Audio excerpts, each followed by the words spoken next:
Looks can be incredibly deceiving. This week we study the ongoing case of the Granny Ripper. Let's open the serial killer file.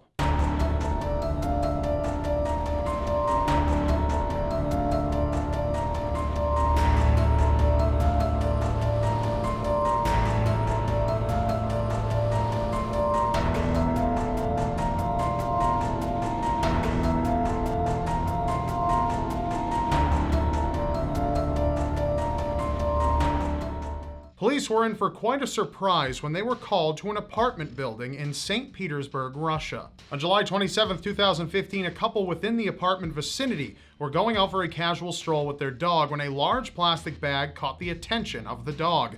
Sniffing and trying to bury its nose into the bag, the couple opened the garbage bag to unravel the disturbing sight of a headless and limbless butchered torso. Surveillance cameras surrounding the apartment building captured footage of an elderly woman disposing a large saucepan outside, as well as security footage of a woman dragging a large garbage bag to the side of the building just 2 nights prior to the gruesome discovery.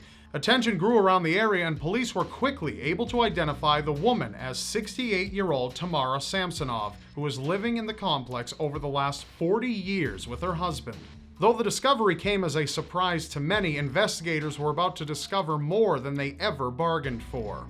At this point, the police had no choice but to place the senior into custody for suspicion of murder. Upon entering Tamara's apartment, investigators discovered blood splattered around the kitchen and bathroom, as well as a large kitchen knife that showed signs of being a murder weapon. Police then looked into her personal belongings in her bedroom and discovered a vital piece of evidence that would give them a major break into previous murder investigations. A diary sitting on a stand beside books on astrology and black magic had written entries that gave detailed descriptions on not one murder, but multiple cannibalistic slayings dating back 20 years prior. Each entry was also written in fluent Russian, German, and English, something that confused police. A journal entry from 2003 stated, "I killed my tenant Volodya, cut him to pieces in the bathroom with a knife, and put the pieces of his body in plastic bags and threw them away in different parts of the Fruzensky district." Coincidentally, the entry matched the murder case belonging to a 44-year-old man whose torso was discovered in the district in 2003. The case went cold when police failed to bring up any leads on his killer. Police noted a unique tattoo on the body of the man that was also brought up in Tamara's journal entry. Pages from her black magic books were also missing and were discovered to be the exact spell pages that were left with the 44-year-old's discarded remains. Dark rituals composed of black magic were indicated to be a source in each of her murders. Seeing as all leads irrefutably pointed to her, Tamara had no problem confessing to multiple murders.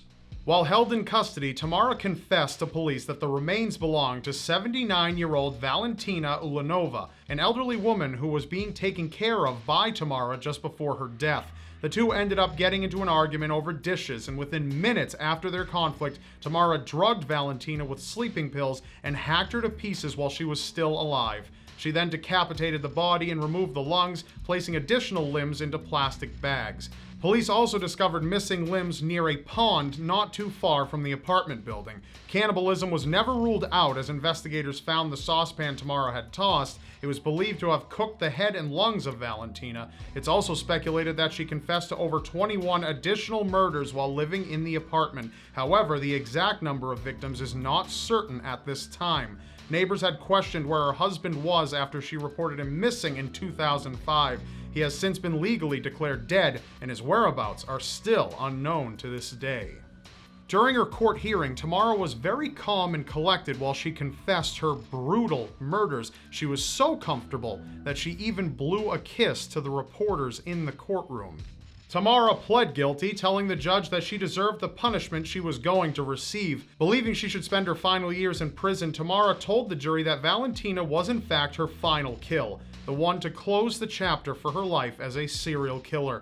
Tamara is currently in prison for the murders. However, the trial persists as police investigate cold cases dating back 2 decades. She is dubbed the Granny Ripper and Granny Ball Lecter in Western countries and is titled Baba Yaga in Russian news outlets, a horrifying, supernatural old woman from Slavic folklore. That's all in this file. Thank you for watching. If you'd like to learn more about serial killers, be sure to push the subscribe button below this video. And I will see you next Sunday.